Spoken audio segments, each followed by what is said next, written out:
హాస్టల్లో ఉన్నప్పుడు నాకు పరిచయమైన కొంతమంది ఉద్యమకారులతో నాకు తెలిసిన ఒక ఉద్యమ సంస్థ జపతిస్తా మూవ్మెంట్ ఒకటి ఉన్నది.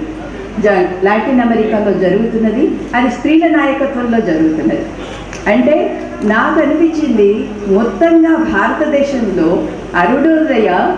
అరుణోదయ కేవలం జపతిస్తా మూవ్మెంట్ ఇవి మాత్రమే స్త్రీల నాయకత్వంలో స్త్రీలను కలుపుకొని ముందుకు వెళ్తూ మొత్తం సమాజంలో ఉన్న సాంస్కృతికమైన ఒక మార్పు కోసం పనిచేస్తున్న ఒక ఉద్యమంగా కనిపించింది.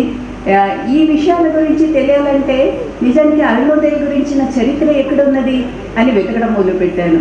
మీరు ఈ మధ్య మనం తెలుసు, ఏమైనా అడిగితే మొత్తం మా ఫోన్లో అడుగుతూ ఉంటాం, ఏదో చెప్తుంటుంది, గూగుల్ ఏదో చెప్తుంటుంది.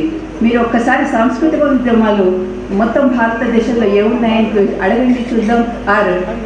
గూగుల్లో వెతకండి, మనకి ఒక్క సమాచారం కూడా దొరకదు. అంటే వాళ్ళు దొరికితే ఏమంటుంది, స్వదేశీ మూమెంట్ అని ఇంకేదో అవి వస్తుంటాయి. ఒక మొత్తం మానవ జీవితంలో వాళ్ళ మీద తీవ్రమైన మార్పు వేసిన ఒక సాంస్కృతిక ఉద్యమం ఏదైనా ఉంది అని అంటే 50 ఏళ్ళుగా ఇది అరుణోదయ చేస్తున్న ఈ ప్రయాణాన్ని ఇది మామూలుగా మనందరి మీద వేసిన ప్రభావాన్ని చెప్పడానికి మనమే సాక్ష్యం. ఇక్కడ నేను ఎప్పుడో చిన్నప్పుడు విన్న పాటలు కావచ్చు.